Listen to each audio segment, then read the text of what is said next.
¿Renacemos varias veces? Queridos hermanos y hermanas, hay preguntas tan antiguas como la propia humanidad. Una de ellas es, ¿la vida es única o volvemos de nuevo? Muchas religiones de la tierra, desde la India hasta Egipto, desde Grecia hasta los primeros cristianos, conocían la doctrina de la reencarnación del alma, que se desarrolla en diferentes cuerpos hasta que se purifica y se libera. Pero en la historia de la Iglesia ocurrió algo. El Dr. Leslie de Beateread, teólogo anglicano, nos recuerda, en la Iglesia cristiana primitiva se enseñaba la reencarnación del alma humana en un nuevo cuerpo físico. No fue hasta el año 553 después de Cristo, en el Concilio de Constantinopla, cuando se eliminó la reencarnación de la doctrina de la fe. ¿Qué significa esto para nosotros hoy en día, en un mundo que tan a menudo ha perdido la conexión entre el cuerpo, el alma y el espíritu? Rastros y alusiones bíblicas. También en los evangelios hay indicios que apuntan a un conocimiento de la reencarnación. En Juan 9:1-2 leemos: Y Jesús vio a uno que había nacido ciego. Y sus discípulos le preguntaron: Maestro, ¿quién pecó, este o sus padres? ¿Cómo podría haber pecado una persona antes de nacer, si no es en una vida anterior? O en Mateo 16:13. ¿Quién dice la gente que es el Hijo del Hombre? Algunos dicen que Juan el Bautista, otros que Elías, otros que Jeremías o alguno de los profetas. Y el propio Jesús explica en Mateo 17:12-13, Elías ya ha venido, y no le han reconocido. Se refiere a Juan el Bautista. ¿No podría ser esto una clara alusión a la reencarnación? También en la carta de Santiago 3:6 leemos sobre la rueda del nacimiento, que puede ponerse en movimiento a través de nuestras acciones. Una imagen profunda y kármica, lo que sembramos, nos vuelve a nosotros. En esta vida o en una vida futura.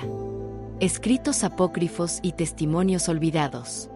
En los Evangelios de la Vida Perfecta y en el Evangelio de los 12 Santos, encontramos numerosos pasajes que amplían esta comprensión. Así como todas las criaturas surgen de lo invisible, así regresan. Y volverán hasta que se purifiquen.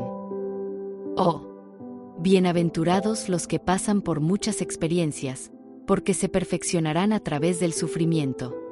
Serán como los ángeles de Dios, y la muerte y el nacimiento ya no tendrán poder sobre ellos.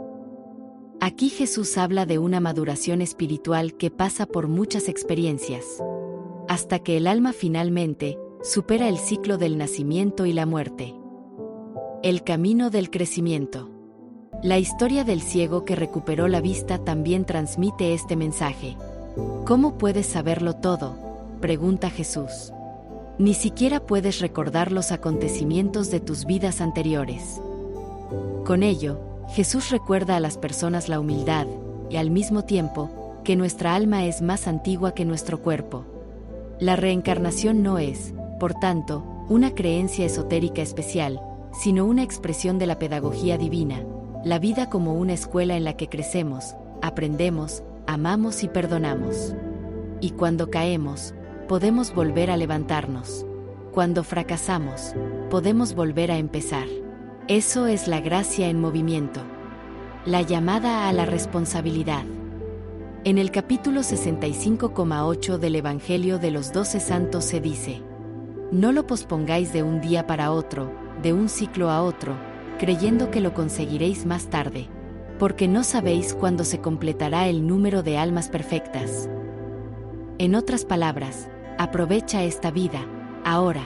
Actúa, crece, ama, perdona. Porque cada hora que transformamos en luz no solo nos redime a nosotros, sino a todo. El ser eterno del alma. El Evangelio primitivo de Mateo habla con profunda claridad.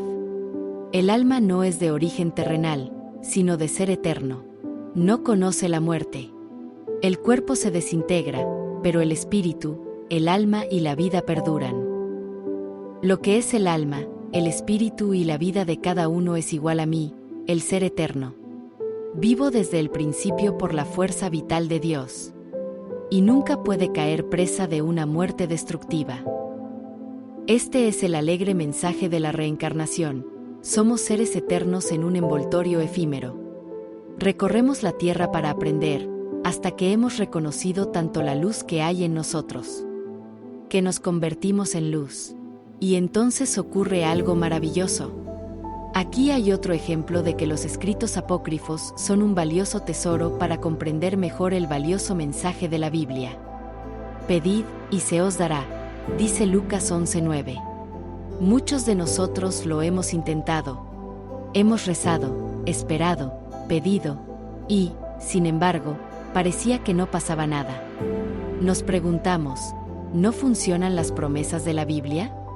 ¿Era solo una frase bonita, un consuelo, nada más?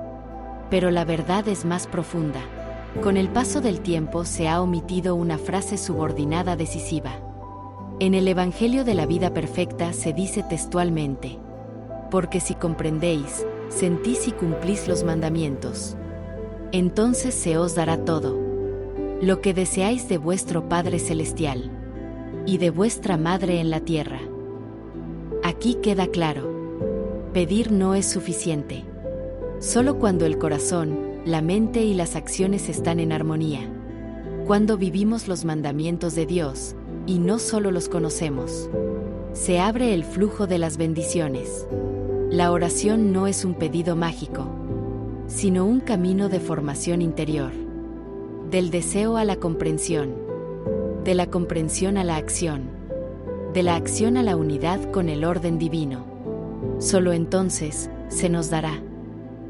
Porque nosotros mismos nos hemos convertido en un recipiente capaz de recibir.